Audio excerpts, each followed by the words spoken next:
sədası, göylerde şehit ruhunun duası.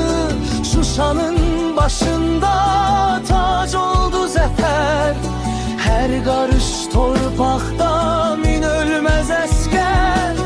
Müqəddəs zirvədə bayrağımız var, şəhidlər ölməz, vətən bölünməz.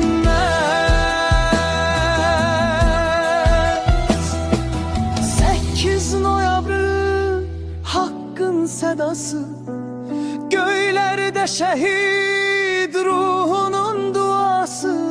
Şuşanın başında tac oldu zəfər, her karış torpaqda min ölməz əskər. Müqəddəs zirvədə bayrağımız var, şəhidlər ölməz, vətən